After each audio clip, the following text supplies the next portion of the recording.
We were there for over 12 hours. We investigated. We had several things happen throughout the night. Chris being pushed. I woke up about, I think it was about 5:30 in the morning with my back on fire. I was like, what the, what is it? So I hurry up. Chris! I hollered at Chris. We're all kind of laid out in his living room, so we kind of passed out during the EVP sessions. It was like 4, I think. We passed out, 3 o'clock. So I think it was just kind of exhaustion for all of us. But I was like, Chris, hit a light. And Chris grabbed a light, and I threw up my shirt, and Melissa got the camera and took a picture of it. And sure enough, I had just been scratched. And that was my first time ever being scratched. It was probably one of my scarier experiences in my life, that's for sure. And of course, that next morning, we did do a mass, what we call a mass blessing. There was one room in our house we was not able to get to, and that was the attic.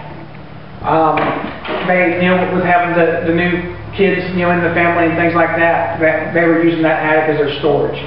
So, of course, it was hard for us to get up there, so we was not able to get up there and actually do the blessing properly.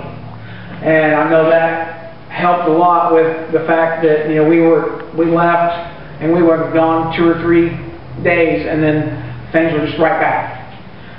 Which me and Melissa, as we were pulling out of the driveway, said if we have to come back, it's because of the attic. Between that time, I know within about a week and a half later, Chris calls me. It was on a Wednesday. You know what Wednesday I'm talking about, right? You just tell me about that Wednesday, because that was a bad night. Yep. That Wednesday, we had an issue with we had got my niece and my 2 nephews. Well, my niece, the experiences that come down to us getting there and everything, she tried to write a suicide note out. So,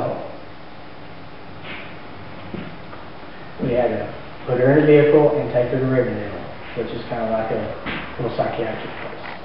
So while we were doing that and everything, we took her down there, and she was there for a week.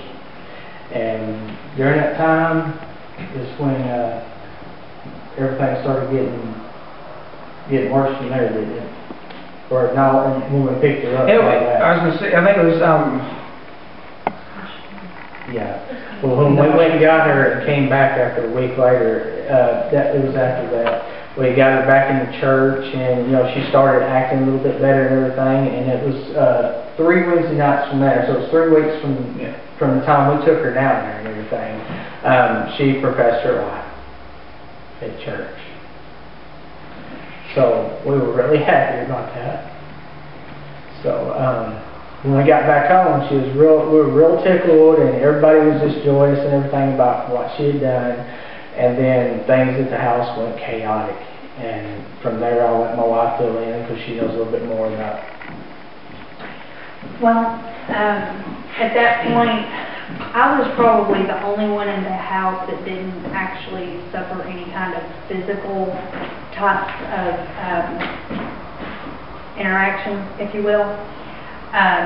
We had my son, my daughter, my husband, they all 3 ended up at different times, different types of scratches. My daughter, I know actually on the front end of things, some of what she was experiencing, figures walking through from her window is facing out the front of our house, and she would sit and give you extremely vivid detail about somebody coming down, like walking down the road, walking up on the front porch and coming through her window and standing at the foot of her bed and watching her. Sometimes they would sit on her dresser and watch her. Sometimes they would actually sit with her in the bed. So some of these types of things were starting to happen again with her. My son, of course, he was having his name called at random times because he would just run up to you. Yeah, what do you need? Did you call me? Like, no. He's like, well, somebody said my name. Like, no, it wasn't us. So, of course, they're starting to taunt our kids again. My niece, in particular, an instance that I do recall with her, she was sitting on the couch. She had headphones on, and she was working on her homework. And my husband had walked up and was just standing behind her, standing behind the couch that she was sitting in, and all of a sudden she yanks her headphones off and she's like, "What?" And he's like, "I didn't say anything." And she's like, my husband looks at her because he can tell by the distress on her face. He's like, "Did you hear that?" She's like, "Yeah." He's like, "What did you hear?" And she's like, "A really deep, mad growl." My husband's like, "Yeah, I was afraid you were going to say that."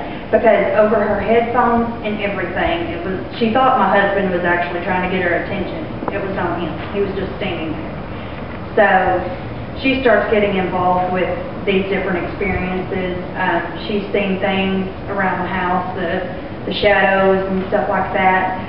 We've had additional people, like my son had some friends that stayed over, and his bedroom also has a window that faces the front of the house. And in front of their window, the porch stretches the entire length of the front of the house. They're just like half whiskey barrels is what they look like. They're cut in half. They're made to put like flowers or something like that in. And we had those sitting on the porch out front of each of the kids' windows. And he had his blindfold. He had two of his friends over, and they were watching out the window. And they literally saw this thing be scooted like this far. And they came in there and they were telling us about this, and I'm like, "There's no way, those are too heavy. I can't lift the thing by myself." And we went out there and looked, and sure enough, there was a ring where you could tell it had been moved. The other friend that he had staying at the time, he sat and watched the water turn on and off in the bathroom, drawers being pulled in and out on their own.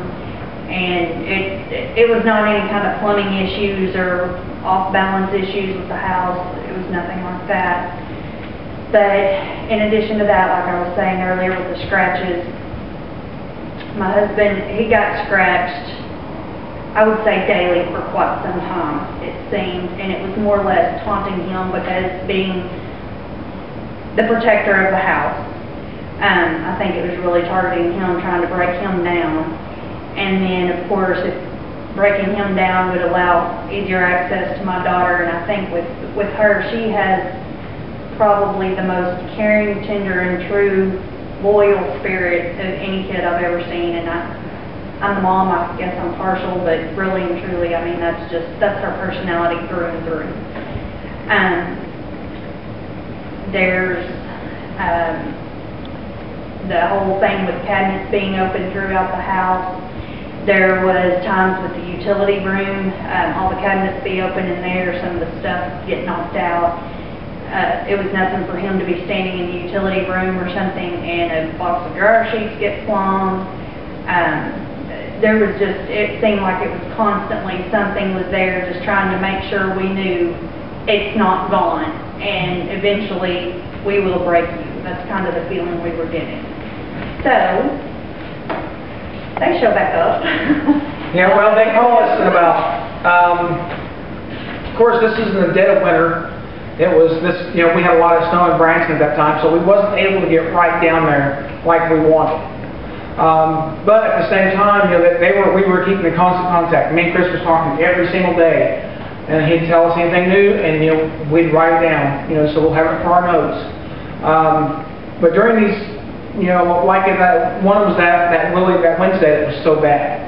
My son, like I said, he's 15. And he goes to walk his girlfriend home, and we live, in an apartment complex with there's like a strip of woods that is just really creepy. But he would actually have to walk right by those woods and then walk his girlfriend over to the far apartment. And one night he come in, and his face, he was just pale white, panting. You can tell that boy had ran hard. I'm like, "Brandon, what is wrong with you?"